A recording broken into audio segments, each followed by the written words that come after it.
Monsieur le Président de l'Assemblée nationale, honorables députés, Monsieur le Premier ministre, chers collègues membres du gouvernement. Monsieur le Premier ministre, ci mois de décembre bi ñu génn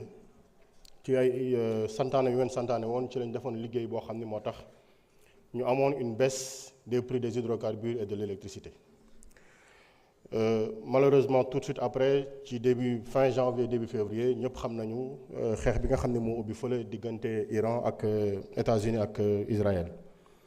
mu jur ci dëkk yu bëree bëri difficulté pour approvisionner wu. Mais sur vos instructions am na liggéey bu am solo bu ñu def ba tey jii ñuy wax amul benn rupture de distribution des produits d'hydrocarbures alors que pays yi nga xam ni am nañu ko ñoom amoon nañu ay incident ba tax ay rang yu metti am fa ak xëccoo jënd hydrocarbures def nañ ci liggéey bu am solo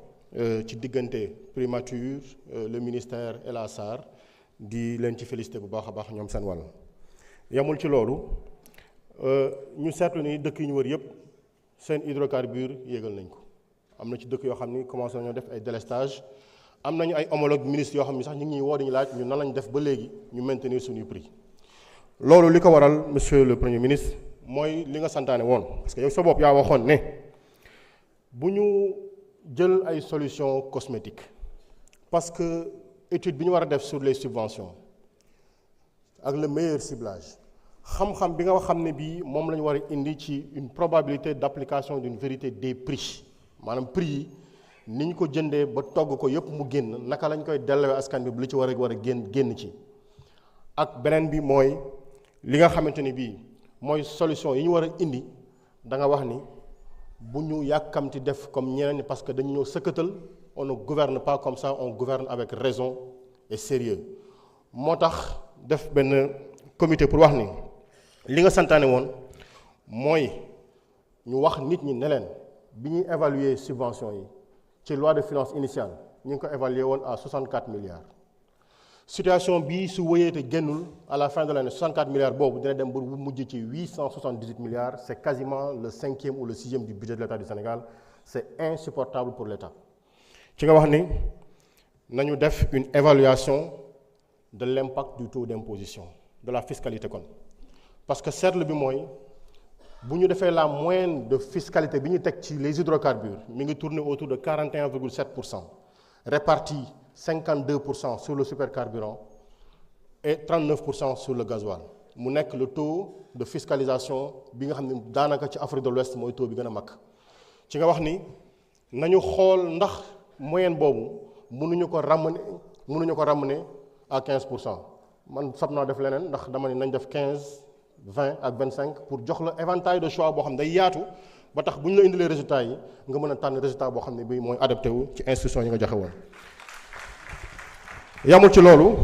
ñun nga ni nañu def une projection sur la structure des prix ci le coût du Brent parce que évaluation bi ñu def ci subvention yi coût du Brent bi ñu ngi calculé woon à $64 mais dañu ne bu ñuy def évaluation yi nañu jël parce que tey ñëpp xam nañ ni le coût du Brent mi ngi tourner autour de $115 ba $120 en moyenne ci fan yi mujj nii ñu wax ni donc nañ def $64 évaluation $82 ci évaluation bi nañ def $105 ak nañ def $130 liggéey boobu def nañ ko ba noppi mais dañ ci dellu ne nañu proposer benn mécanisme de réduction des subventions et de faire un meilleur ciblage le cas échéant li muy tekki mooy bu ñu defee études yi yëpp nañu def xool ban situation la ñuy jox bu ñu appliquer une vérité des prix def nañ évaluation yi du ma wax tey conclusion yi ñu indi parce que conclusion yi li ñu ko waxtaanee démb il faut que ñu dajaloo ak équipe yi ñu defal la restitution ba nga gis tous les schémas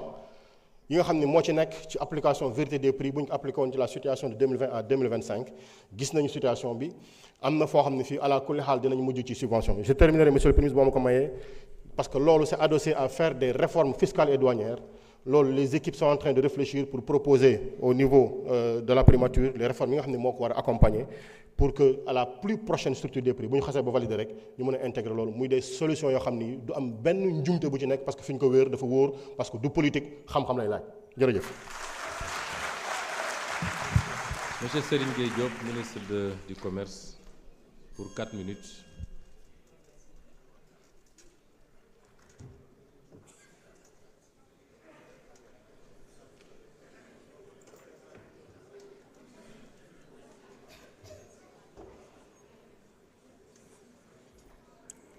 Bonjour, Monsieur le Président, Monsieur le Premier ministre. Je voulais répondre effectivement aux questions sur la baisse des prix. Je dois dire que depuis notre arrivée en 2024, nous avons eu des baisses de prix sur 7 produits essentiels, dont le riz, l'huile, bien sûr, et un autre produit non alimentaire qui est donc le ciment. En 2024, nous avons eu une baisse de prix de 158 milliards sur l'année 2024 à partir du mois d'avril. Sur 2025, nous avons fait une haute baisse de prix en baissant le prix du riz, par exemple, de 450 à 300. Nous avons fait une baisse de prix de 342 milliards. Et pour 2026, nous avons eu une haute baisse de prix encore de 342 milliards. Donc sur les 3 années, notre gouvernement a fait une baisse de prix de 869 milliards qui est retourné dans le panier de la ménagère, dans les poches des ménages, ce qui a soulagé toutes les familles. Et je pense que cette baisse va continuer. Chaque fois qu'il y aura des opportunités de baisse sur le marché international du riz, nous allons continuer de le faire, et ceci grâce donc à votre support, à votre soutien. Pour la campagne agricole, nous avons eu des achats totaux sur la Sonacos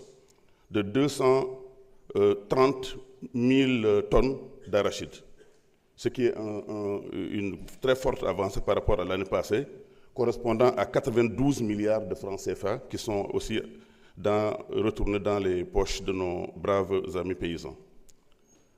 Pour ce qui concerne la Sonacos elle-même, nous avons décidé d'investir massivement dans la Sonacos. Au moment où je vous parle, il y a une équipe d'audit qui est en train de voir qu'est-ce qu'il faut remplacer au niveau des usines pour avoir une Sonacos beaucoup plus performante qui va faire non seulement de l'huile d'arachide, mais qui va faire aussi de l'huile de palme, qui va diversifier sa production et qui va aussi utiliser d'autres matières premières à base de matières grasses. Concernant la Tabaski, je dois vous rassurer. Le marché est très bien approvisionné, aussi bien en produits végétaux tels que les pommes de terre, les carottes, mais aussi l'oignon, et que les baisses, avec une production record, les baisses également ont été bien notées. Aujourd'hui, l'oignon est à 4 500 le sac, de même que la pomme de terre qui est à 6 500 le sac, et nous avons donc un blocage, en tout cas de tous les produits agroalimentaires. C'est ce que je voulais juste dire, que tey prix yi nga xam ne moo fi nekkoon ci ménage depuis 1 an, 2 ans, 3 ans, dafa am une forte baisse. te baisse boobu ñu ngi koy retrouver dans ci ménage yëpp tey muy tous les marchés ak foo mën a dem def nañ ko et ñu ngi koy contrôler également. maa ngi doon aussi ci campagne agricole bi li ñu jënd ren moo ëpp foofu li ñu jëndoon daaw parce que ñu ngi ci 92 milliards année bi, mais aussi li ñu jënd maintenant 230 000 tonnes ci li nga xam moom mooy arachide bi Sonacos jënd. Li ñu exporté également maintenant 70 000 tonnes soo ko boolee ñoom ñaar c'est presque 300 000 tonnes. Pour la Tabaski aussi maa ngi rassurer tous les députés ren dañu am une très bonne production, mais dañoo tëj aussi ce qu'on appelle les agroalimentaires maanaam ñi nga xam ne dañu doon produire lu bëree bëri dañoo jël ay notes pour ñoom ñu bañatee produire jusqu'au mois de juin. su ko defee les petits agriculteurs yi nekk dans les Niayes, dans le Podor ñoom ñu mën a jaay seen production. loolu moo waral les prix sont bas ci wàllu pomme de terre ci wàllu oignon loolu la ñu def yaa ngi maa ngi leen di gërëm di leen sant jërëjëf. Merci. Monsieur le ministre des Finances pour 4 minutes.